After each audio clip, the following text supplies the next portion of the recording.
doing other projects. On this project, your characters are kind of shaded. Good is not exactly good, bad is not exactly bad. Yeah. Can you talk to me a little bit about your characters and writing that line between good and bad? He's trying, Darius's character is trying to make the best out of a bad situation. Community started falling apart. You know, the actual location where we shot, where Darius and they lived, was abandoned projects. It's something that after Katrina was flooded, people left, never came back. That's what we used, and that speaks to sort of the situation they're in. Like, where do they live on a day-to-day basis? How are they eating? How are they surviving?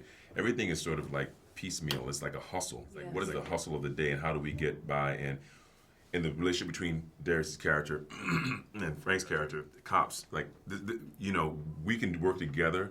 I'm going to allow this, you allow that. Even when they had this thing where they're looking for Naomie's character, the 999s, it's another rival gang. They called them to make peace for one night, so now they can go on the streets and look for a dirty cop.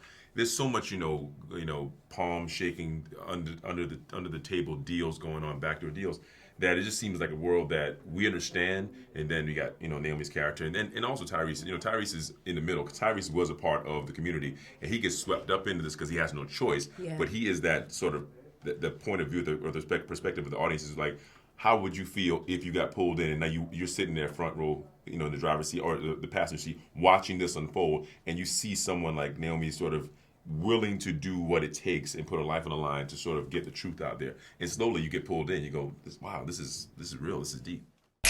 I saw cops murder somebody this morning. What the hell are you doing here, rookie? Let's get you out of here. We got her. They're trying to kill me. I got nowhere else to go. She cannot get back to the precinct with that camera. Find her! You got a price on your head. I got this. What you gonna do? I'm gonna expose them. Are you one of us or not? I don't have to choose.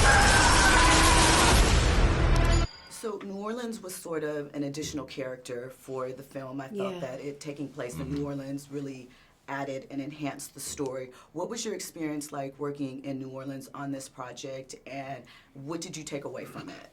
I've been there I've done a few movies there. Okay. And so I knew what I was getting myself into, and I love it. It's one of my favorite places, cities. The people, it's singular in what it is, and the people are always just so warm and inviting and artistic. And it's to make a movie there about that place, dealing with their struggle. I think everybody was very happy to have us there. Yeah. So as a woman in this film, there's a female lead and then your character.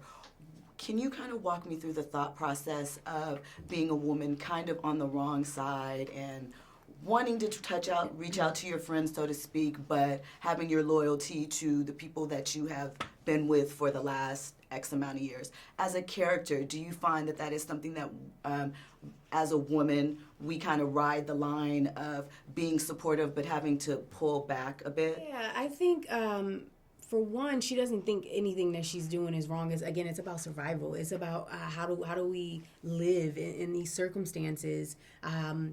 And who her crew is, there's a lot of loyalty to who, they all are, and making sure she protects that. And I think that's where the conflict comes in with Alicia's character. It's like, I want to do the right thing, but I got to protect myself.